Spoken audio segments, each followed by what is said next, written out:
How we see ourselves in relationship with God determines how we see salvation, and how we let it impact us. If we see ourselves as a servant of God, we probably do not have a correct view of salvation. This is because it's a servant's job to work and serve God. A servant is not given the inheritance and the rights of a child. He's an employee. A servant lives by rules and standards. He does not see himself as a loved child, and included in God's family. A servant doesn't just hang out in fellowship with his boss. He lives by law, not in love. This is why knowing our identity, or who we are in God's family kingdom, is so very important. If we have a wrong perception, we only relate to God as God, and not as a child, and also a son or daughter relates to their father. This is why knowing God's love for us is so important. We must truly know and experience the love of God.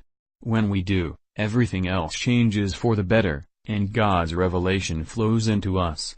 This doesn't happen for a servant. A servant doesn't know his true identity, and that he is part of God's family. Salvation includes us in all the things of God's kingdom family. If we truly know God's love for us, salvation just becomes one of the many, many gifts we're given by God. We don't work for any of them, even salvation. We don't have any doubt we are saved. Love and salvation become like inseparable Siamese twins. When we truly know His love for us, we become fruitful in all the things of God. Thus, Jesus says He does not call us servants but His friends. Friends is a more endearing term than simply being a sibling. This is why it is said we must both believe and know the truth. This is what John means when he says we must live the truth. Father's gospel truth must become part of our life, our whole body, soul and spirit. It's meant to consume us and drive us. When God's love totally impacts us, we feel Him throw His arms around us. Then His gospel truth dominates us because, as Paul says, we know whom we believe. Then salvation ceases to be an issue to us. It is absolute reality.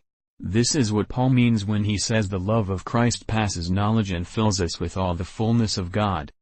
We are to know the width, length, depth and height of God's love. This means it consumes us and then drives us to believe and know and live all the gospel truth of God. When we allow this to happen, our hearts become rivers of living water flowing out into all of life. Love and salvation cause our hearts to be consumed with the gospel. Then our experience of God increases mightily. We then go on to receive everything else from Him. All of His blessings and promises. Living in love and salvation allows all aspects of the gospel to explode and